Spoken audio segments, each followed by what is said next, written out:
Assalamualaikum warahmatullahi wabarakatuh. Saya Tasya Yulianti bersama rekan saya Mary Alshakina di sini akan mempresentasikan sebuah jurnal tentang elektroforesis, yaitu isolasi DNA kromosom Salmonella sp dan visualisasinya pada elektroforesis gel agarosa.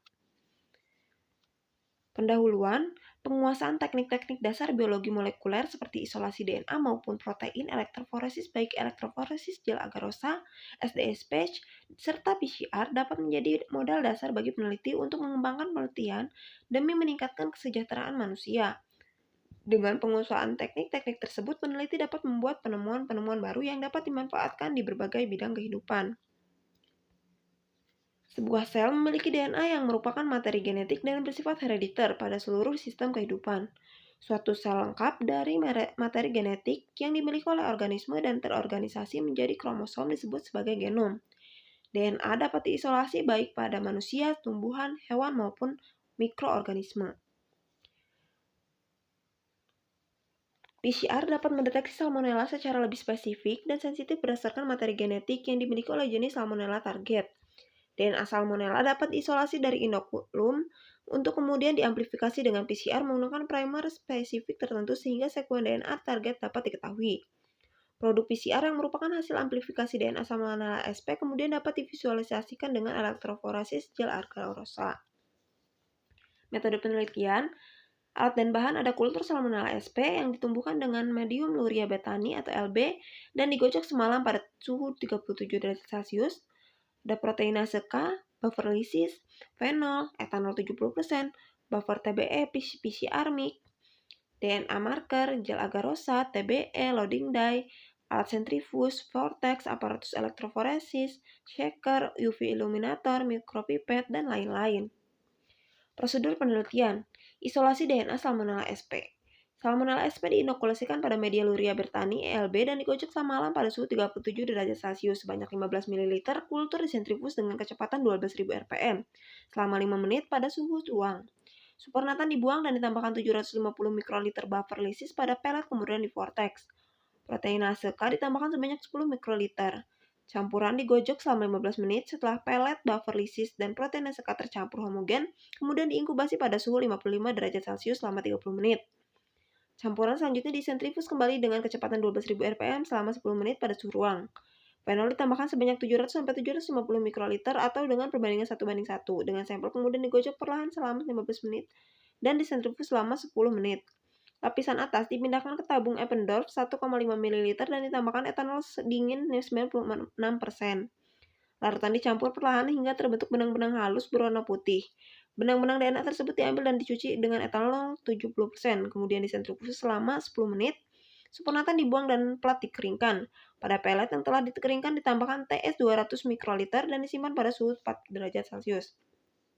Amplifikasi DNA Salmonella sp dengan PCR.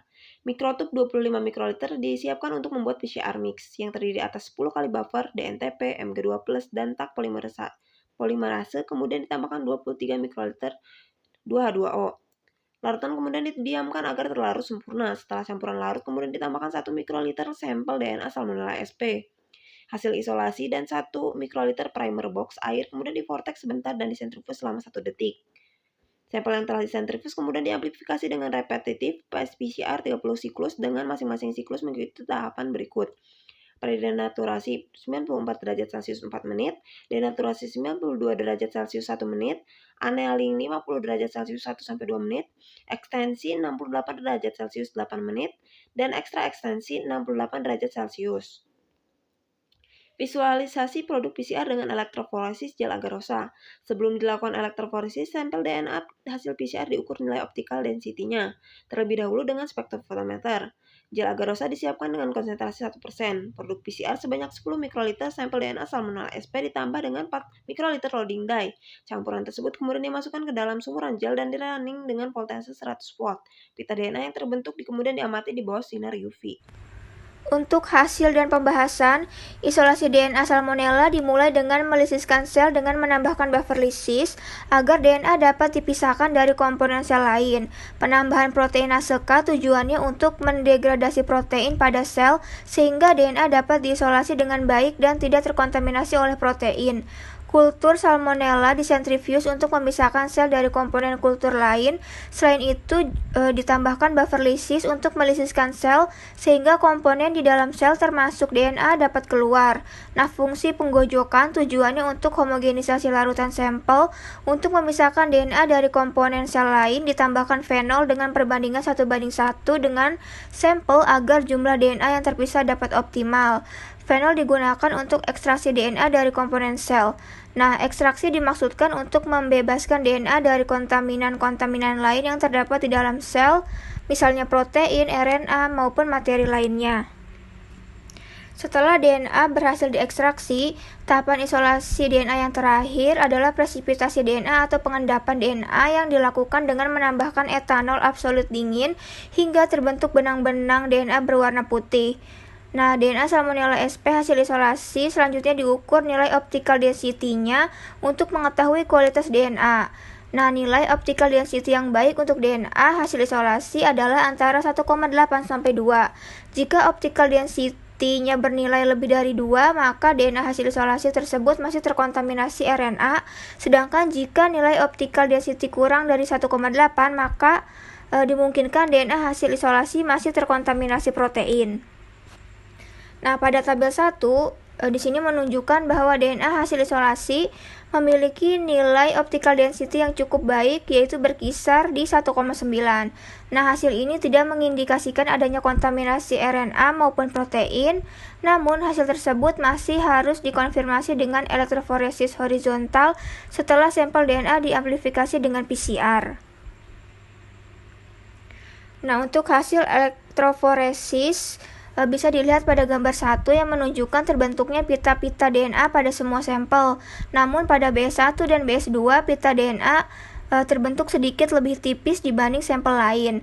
Hal ini disebabkan karena kecilnya kandungan DNA pada sampel BS1 dan BS2. Namun secara keseluruhan, semua sampel DNA menunjukkan adanya pita-pita DNA yang terbentuk. Hasil visualisasi pita DNA yang terlihat masih membentuk smear dan belum berhasil membentuk pita DNA tunggal yang jelas. Pita DNA paling jelas terlihat pada ukuran di atas 2000 BP dan di ukuran 500 BP. Untuk ukuran segmen DNA masih cukup besar karena DNA belum dimurnikan. Nah, pada sampel BS1-5 terbentuk pita DNA dengan ukuran lebih dari 2000 BP, sedangkan untuk pita DNA dengan ukuran 500 BP tidak terbentuk pada BS1 dan untuk BS2 terbentuk sangat tipis.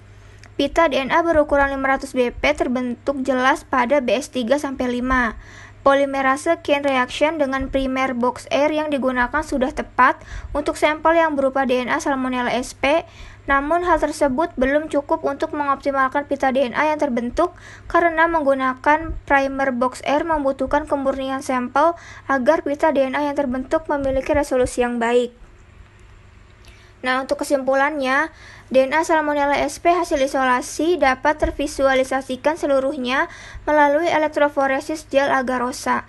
DNA yang didapat belum berupa DNA murni karena belum melalui tahap purifikasi DNA atau pemurnian DNA. Nah, DNA Salmonella sp hasil isolasi memiliki nilai optical density cukup baik, yaitu berkisar di nilai 1,9 mikrogram per mili, dan menunjukkan pada DNA hasil isolasi masih terdapat adanya kontaminasi RNA. Untuk penelitian selanjutnya agar didapatkan DNA hasil isolasi yang murni, maka diharuskan untuk melakukan pemurnian atau purifikasi terlebih dahulu sehingga DNA Salmonella sp yang berhasil diisolasi dapat dimanfaatkan untuk pengujian yang lebih luas lagi setelah berhasil dimurnikan. Sekian presentasi dari kelompok kami, kurang lebihnya mohon dimaafkan. Wassalamualaikum warahmatullahi wabarakatuh.